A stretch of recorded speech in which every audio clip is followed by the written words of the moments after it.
Hey, what is going on, Twintendo Nation? Hope you're having an awesome day. Today we're going to be talking about the new Pokemon game that was announced on Friday, a day before Pokemon Day. That is, of course, Pokemon Legends Arceus. I'm just going to say Arceus because that's how I've always pronounced it, but I know a lot of you be calling it Arceus out there as well, which is perfectly fine. This is a game, obviously, that has so much potential. I kind of think they did reveal it too early, and I'm going to talk about my own thoughts about the reveals with that Pokemon Presents in my next video.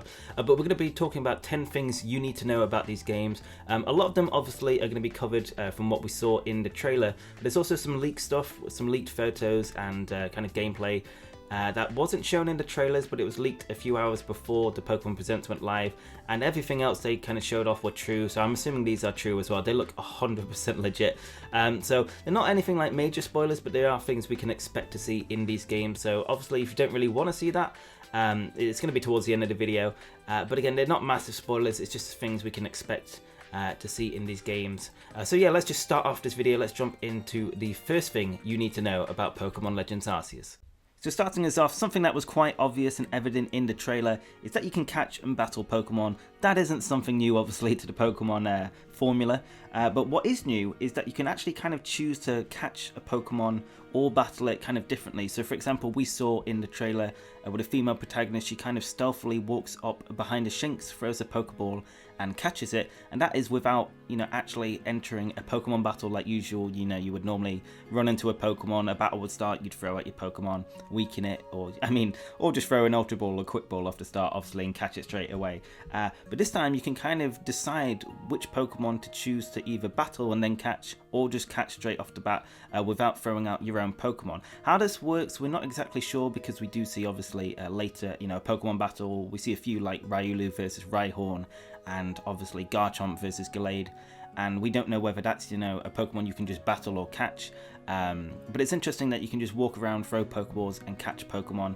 and that is something that, does need a bit more explanation of how it works, but it's super exciting and kind of lends into the open worldness that you can just walk around, throw Pokeballs and catch Pokemon that are just wandering around. I think that's really, really cool. Now, staying on the topic of catching Pokemon, we actually get to see these old type of Pokeballs that we'll be using for the first time. We've never really seen anything like this besides, I guess, the old Pokeball from the 4th Pokemon film, the Celebi one, and it is kind of similar, but it's also quite different. So obviously, Pokemon games we have played throughout these 25 years of Pokemon, they've always been quite modern. You've got these kind of digital Pokeballs that can shrink, and these Pokeballs are very different. They're made out of wood. There's obviously no Sylph company around making Pokeballs. They also have this valve at the top that releases steam, and we kind of see this actually when the trainer catches Shinx at the start of the trailer. You see once they catch it, this puff of steam comes out, and it's actually in the shape of a thumbs up, basically saying you've caught this Pokemon. I thought that was quite a nice touch, something I didn't really realise at first. I think that's a really interesting mechanic, and I'd like to see how these Pokeballs, who's the creator of the first original Pokeball, or at least these ones, would be interesting to know. But yeah, I just thought that was cool with the steam doing a thumbs up. Whether that is going to have any other uses, I'm not quite sure. So next up is something I noticed when I first watched the trailer, and at the time I just thought I was kind of seeing things, but a lot of people have talked about this since, and this is, we can kind of see the Team Galactic logo on the kind of logo that we have on the sides, on the sleeves of the protagonists.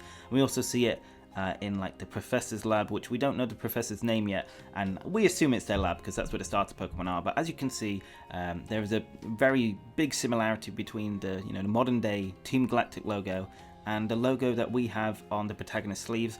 Whether we're working for what was Team Galactic, it might have been quite a good organization to begin with, and it might just be because we know we're kind of based off in a village. It could just be like the village's kind of symbol, and maybe that's where Team Galactic's origins are from. But I'm not quite sure. It might be, to do with something with the Professor as well, because we see these like the logo on these flags in the back of what, like I said, seems to be the Professor's lab. But very interesting. I actually thought, again, I was seeing things at first, but yeah, definitely based off the Team Galactic's logo in some way or another. And I really want to see how that is going to play a part in Pokemon Legends Arceus.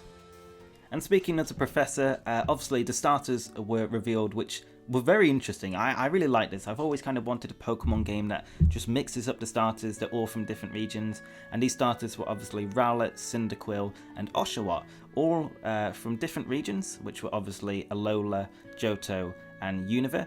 And these starters were basically brought by the professor, who has just kind of, I guess, travelled around to these regions and gathered these Pokemon. Because at the moment, Piplup, Turtwig, and Chimchar are not technically starter Pokemon. They're just kind of rare Pokemon that, you know, are in the Sinnoh region. And they're just native to Sinnoh. And I think starter Pokemon are normally the type of Pokemon that are quite rare, almost gone extinct, I guess is kind of the lore behind it normally. And yeah, so this is kind of interesting that, you know, Piplup, Chimchar, and Turtwig is that long ago. They're just classed as wild Pokemon. So these are our starter Pokemon. Very interesting. I think the basis for these is they're kind of gone for that old Japanese style. You got Rowlet the Archer. You've got OSHAWOTT the Samurai. Cyndaquil, I assume, is kind of... I'm not quite sure. Typhlosion would just be kind of like volcanic. I guess that's quite like an ancient kind of Japanese thing. I think obviously Tepig would have made more sense with Emboar. But obviously because you've got OSHAWOTT already, you can't have 2 Gen 5 Pokemon. And I don't know, I really like the starter choices anyway. I like all these starters, to be honest. Probably gonna go with Cyndaquil though. I just love Cyndaquil. But yeah, 3 starters. Let me know in the comments which one you're gonna pick: Rowlet, Cyndaquil, or OSHAWOTT. All great choices. So next up, let's talk about the plot. Obviously, we don't really know what's going on. We've got this big open world to explore that does look quite empty at the moment. I am hoping they're going to add more to that as we, you know, see more gameplay over time, because we do want to go to different towns and villages, and there's surely not just going to be the one village. I hope not, at least. But in terms of the plot of the game, the only thing we really know is we are making the first Pokédex for Sinnoh. And there are no Pokemon leagues, they have not been established. So as far as we're aware at the moment, I'm sure there's going to be a more overarching plot, because the game is about Arceus, of course, or has some ties to Arceus that we don't know about yet.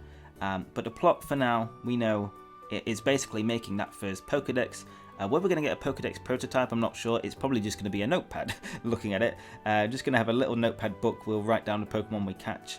And yeah, it's going to be super exciting. This is so different from anything we've ever had in Pokemon. I know obviously it has the fundamentals like battling and catching Pokemon, but this has so much potential.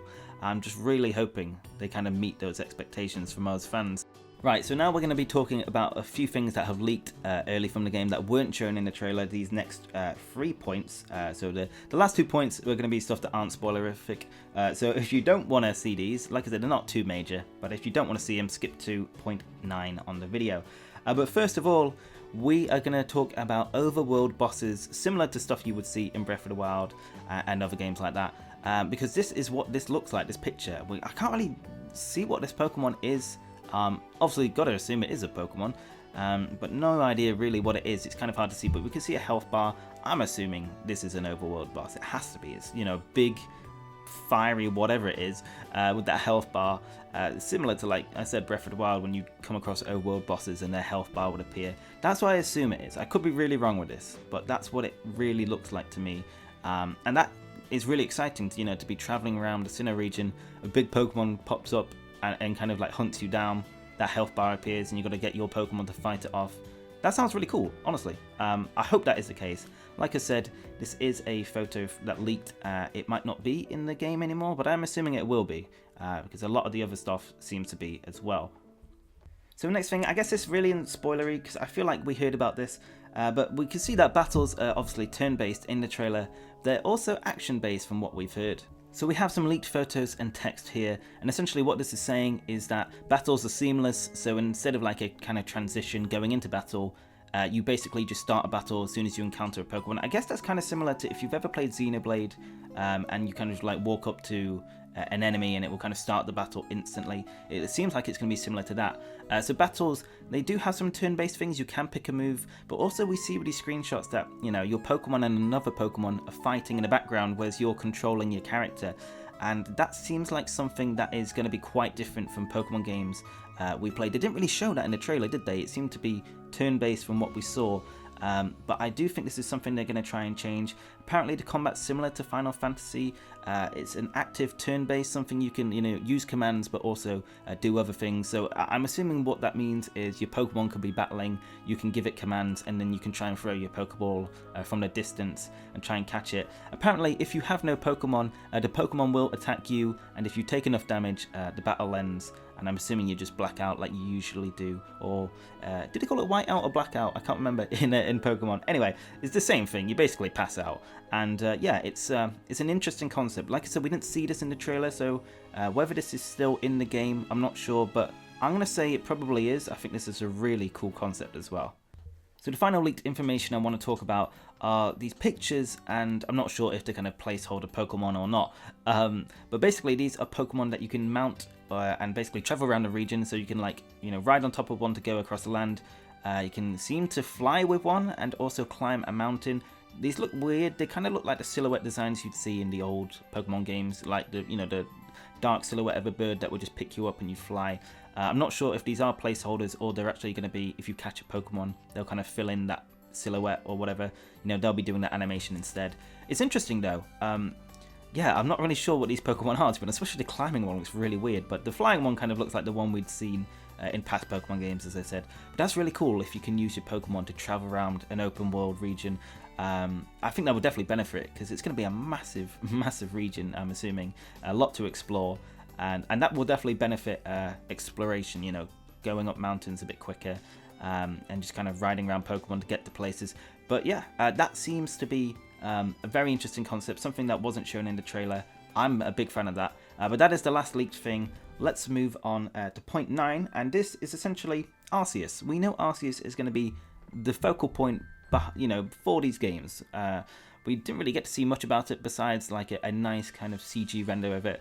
What is interesting, I thought, I'm not sure if I've seen many people mention this, and maybe this is just me seeing it. The lighting behind Arceus when it kind of does its pose is definitely blue and pink, giving me, Diamond and Pearl colours essentially. Dialga, Palkia. And these Pokemon have been around for millennia. They've been around for so long. And obviously the game is about Arceus, which kind of created, Dialga, Palkia, Giratina, basically everything actually, if you want to go that far into it. So I think it is very fair to say that Dialga, Palkia, and Giratina will make an appearance in these games. But how it relates to Arceus, I'm not too sure. There were some interesting pillars seen in the forest behind the female protagonist that really do remind me of Spear Pillar. Now, I'm obviously not saying that place is Spear Pillar. I think that might have been kind of like, it could have just been a ruin on its own, but I think that was kind of like a hint towards Spear Pillar and just a reminder, and that's how it's going to be related to Arceus. Now, if we could actually go to the Hall of Origin, which appeared in the Pokemon Diamond and Pearl, I think Platinum Arceus event, which was so hard to get back in the day. You had to actually replay that thing, really, if you weren't in Japan. That would be really, really cool. We've never really seen that make a reappearance. So I would love to see Spear Pillar, Hall of Origin, and just how Arceus relates to these games in more detail. But obviously that is something we're going to have to wait and see in the near future, hopefully. And finally, the last thing you need to know, I just thought I'd quickly go over all the Pokemon that have been announced so far that we saw in the trailer. And essentially this is the starters and all their evolutions. There was Turtwig, Chimchar and Piplup, which we saw, so they'll have all their evolutions as well. And there was Rhyhorn, which means we can expect Rhydon and Rhyperior, Bidoof and Bibarel, Shinx, Luxio and Luxray, Riolu and Lucario, which Lucario is one of my favourite Pokemon. I'm just excited it's there. Obviously it will be, since it's, from Sinnoh. And then there's Gible, Gabite, Garchomp, Chingling, Chimecho, Bronzor, Bronzong, because we saw a Bronzor in the background. I think a lot of people missed that. And then there's Starly, Staravia, Staraptor, Ralts, Curlier, Gardevoir, Gallade, because obviously we had the Gallade versus the Garchomp. And then there's Spheal, Celio, Walrein, Bidoof, Roselia, Roserade, Pichu, Pikachu and Raichu, because obviously there was a Pikachu in the grass, and finally Arceus. So those are the Pokemon we know so far. Obviously hardly any, but I'm really hoping to see a lot of Pokemon in these games, because obviously we've got a Sinnoh region that is so different to what we know. They could obviously have loads of different Pokemon that used to live there but kind of migrated elsewhere. I just want Mudkip and Eevee, my two faves. If we can get them in, I'm pretty happy, but we'll have to wait and see. Will it be a kind of another Sword and Shield fiasco when there's a lot of Pokemon missing? I hope they can include as many Pokemon as possible. So those are 10 things you need to know about Pokemon Legends Arceus. I'm super excited for these games. Honestly, I think they might have revealed them a bit too early. I think it could benefit with a delay, looking how rough it is at points, but it has so much potential, this game, and that's why this is the most excited I've been about a Pokemon game, besides Mystery Dungeon obviously, for a long time. So guys, if you did enjoy today's video, make sure to hit the like button down below. It really helps out the channel more than you know, and it's just super appreciated. And And if you want to stay up to date with everything Pokemon Legends Arceus, make sure to hit the subscribe button down below to become a part of the Twintendo Nation. Anyway guys, thank you so much for watching, hope you have an awesome day, and I will see you on the next video. Peace!